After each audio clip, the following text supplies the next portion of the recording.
In the ever-twisting world of the paranormal, even a silent stare from a stuffed doll can ignite a wildfire.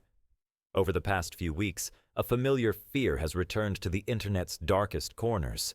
Whispers, posts, and panicked speculation that the real-life Annabelle doll, the so-called demon-possessed Raggedy Ann at the center of one of the most notorious supernatural legends of all time, had mysteriously vanished. The rumor mill spun out of control after a string of social media posts and tour reviews claimed Annabelle had not been seen during a recent stop on the Devils on the Run tour, organized by the New England Society for Psychic Research, NESPR.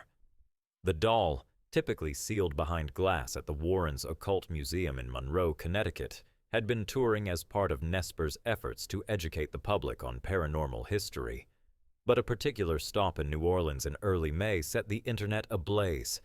Tourgoers swore the infamous doll was nowhere to be found, and the situation escalated rapidly after an unrelated fire broke out at the nearby Nottoway Resort, a historic plantation-turned-hotel in White Castle, Louisiana. Theories started spreading like wildfire. Had Annabelle escaped?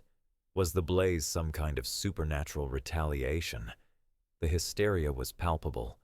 Paranormal TikTokers lit up timelines with ominous music and captions like, "Where is she now?"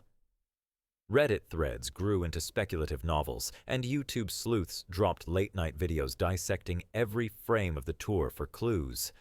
But then, like a cold gust cutting through fog, came clarity, straight from the source. Tony Spera, the son-in-law of famed demonologists Ed and Lorraine Warren and current head of NESPR, took to YouTube with a calm but firm message. Annabelle never left.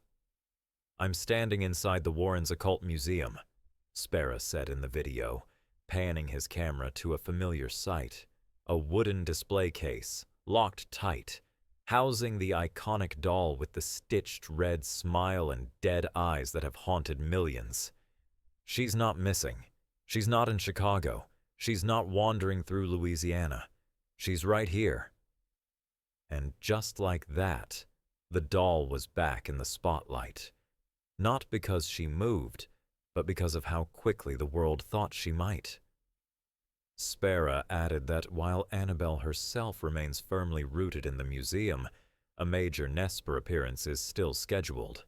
The 2025 Rock Island Roadhouse Esoteric Expo in Illinois on October 4th. While Annabelle won't be traveling, the Warren legacy will be present in full force. A follow-up post on NESPR's official Facebook account reinforced the message, "It's a rumor. Annabelle has not been stolen.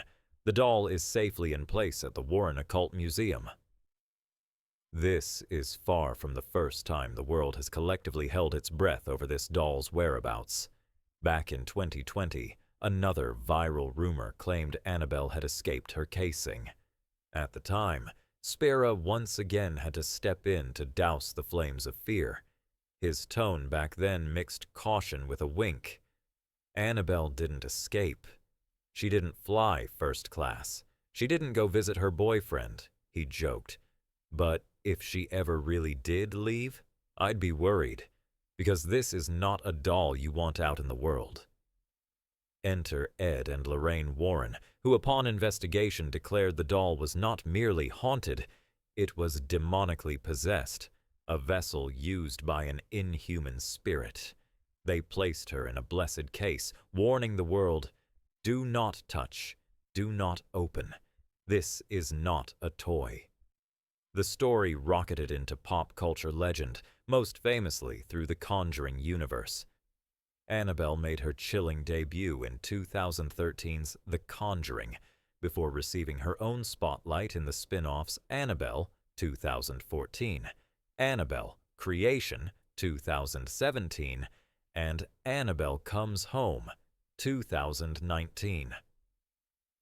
On screen, the porcelain-faced version is far more sinister in appearance than the original Raggedy Ann, but it's the real one, the cloth and cotton original, that paranormal fans say carries the true weight of darkness.